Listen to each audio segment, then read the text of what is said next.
حضرت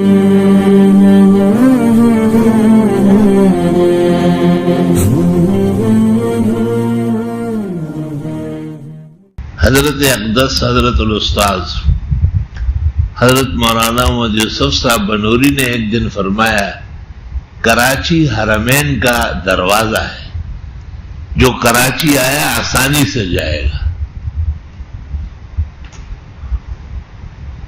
میں بیٹھا ہوا تھا، سوچ رہا تھا کہ پوچھ لوں کہ اس کے لیے کوئی عمل ہوگا، فرمایا کوئی اچانک بول پڑے، کوئی عمل وظیفہ نہیں ہے، بس دعائیں مانگنا چاہیے۔ ٹک ٹک کے ساتھ جواب آ گیا۔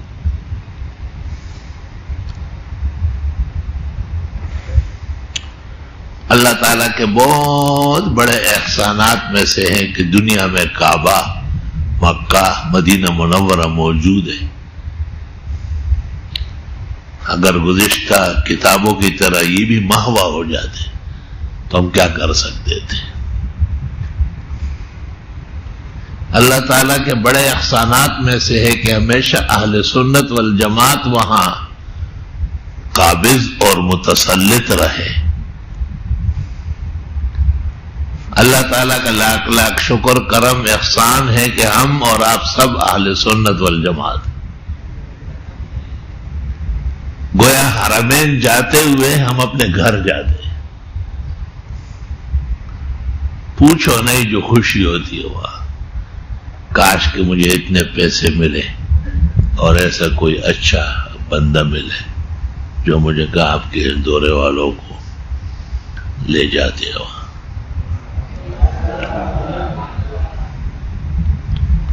فضل اللہ اعم و کرمہ اتم۔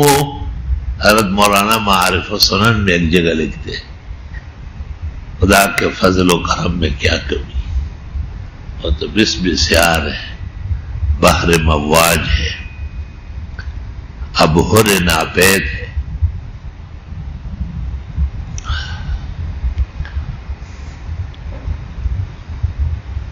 تریاسی میں جانا ہوا، پھر 84، 85، 2 سال نہیں جا سکا، 86 میں پھر جانا ہوا،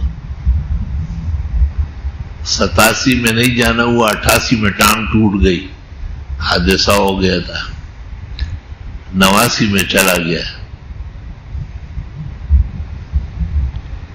اللہ، اور پھر 90، 91، 92، 93، 94، 95 مسلسل۔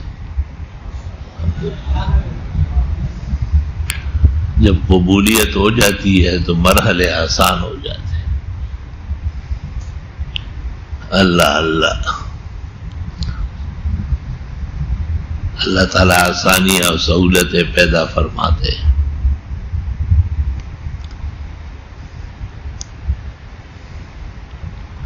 میری کتابوں کی بنیادیں سب وہیں سے ہے، الحمدللہ۔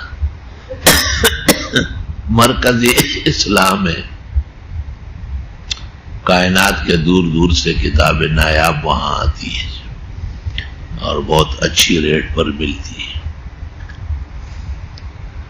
عالم دین کے لیے سب سے بڑی خوشی دنیا میں یہ ہے کہ اللہ تعالیٰ اس کو علم کی صلاحیت دے اور پھر اس کو اتنے وسائل ہو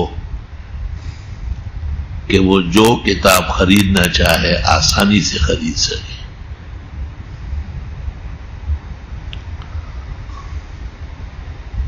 ایک دفعہ میں وہاں کتب خانے گیا تو ساری کتابیں خریدنے کی تھی۔ کتب خانہ تو سب ان کتابوں سے بھرا رہتا ہے جو روزانہ ہم حوالے دیتے ہیں، اور کتابیں خریدی۔ جب اپنے کمرے میں لے گیا تو ساتھیوں نے کہا کہ اس کمرے کے بھی 1900 ریال دینے اور ابھی بہت دن باقی ہے۔ میں نے کہا اچھا۔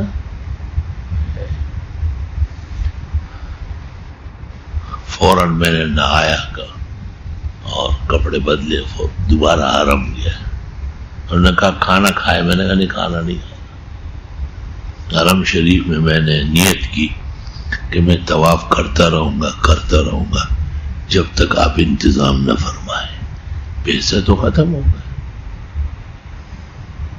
اب میں نے وہاں کسی سے کبھی نہیں مانگا تو یہاں کیوں مانگوں گا؟ تیرا گھر سامنے.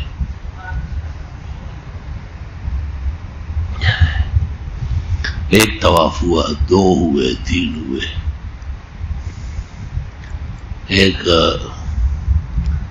بلوچ تھا، یہاں کپڑے کا بہت بڑا کاروباری تھا، اس کے ساتھ اپنی اہلیہ بھی تھی، اور وہ ایک جگہ کھڑے ہو گئے. بیوی کو کہا حضرت کا طواف پورا ہو کے یہیں آئیں گے تو آپ پھر دور ہو جائیں، مجھے باتیں کرنی. طواف ہو، میں نے کہا چلو اس سے مل بھی لوں گا اور پانی بھی ٹھنڈا پی لوں گا اور پھر شروع ہو جاؤں گا طواف کے لیے. طواف تو کرنے ہیں یہاں تک کہ مجھے اللہ تعالیٰ انتظام کرے. میں نے کہا آپ انتظام کریں، آسمان و زمین صرف آپ کا ہے، آپ کا شریک کوئی نہیں، خزانے صرف آپ کے دست اقدس میں اور پیسے ختم ہو گئے.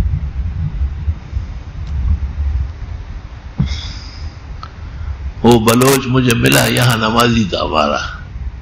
مجھے کہا آتے وقت میں وہاں چلا گیا، مزمل بھائی بیٹھے تھے، انہوں نے کہا حضرت چلے گئے حرم شریف حج کے لیے، اور آپ کے نام میں نے کچھ ڈالر جیب میں ڈالے تھے، اور وہ آپ، میں نے کہا نہیں آپ کے نام ڈالے کہ حضرت ملے تو پیش کروں گا. 1000 ڈالر دیے اس. میں نے کہا 3 طواف ہو گئے تو 1000 ڈالر ملے، اب 4 طواف اور کرتا ہوں، اس کا شکریہ ادا کرتا ہوں. کیا ہم، کیا ٹیڑھا منہ، کیا جہالت و غفلت، اور کیا تیری ناز اور لاڈ برداشت کرنا. جو طلب میں نے کیا آپ نے عنایت سے دیا، تیرے قربان میرے ناز اٹھانے والے.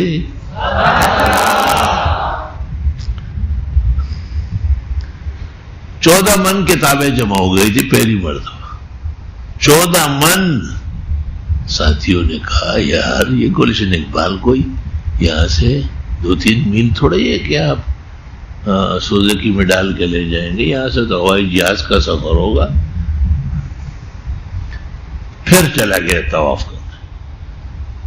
طواف ختم کر کے ملک عبدالحفیظ ملے، اللہ ان پر رحمتوں کی بارش کرے، اعلی جنات میں جگہ عطا فرمائے. مجھے کہا کتابیں خرید لی؟ میں نے کہا کہاں ہے؟ میں نے کہا کمرے میں. کہا اچھا ٹھیک ہے. میں نے شارع المنصور پر الکویتی لائن سے بات کی ہے، اور وہ رات کو ان کا آدمی آئے گا، راجہ نام ہے اس کے، گاڑی لے کے، اور وہ لے کے جائے گا اور اکسنڈوم آپ کے دفتر کے سامنے اتارے گا. میں نے کہا کہنے لگا آپ کھانا تو قبول نہیں کرتے. بھائی یہی میری طرف سے کھانا ہو گیا نا. الحمدللہ جب اللہ تعالیٰ راضی ہو جائے تو ہر طرف سے برسات ہو جاتی خیر و عافیت کی.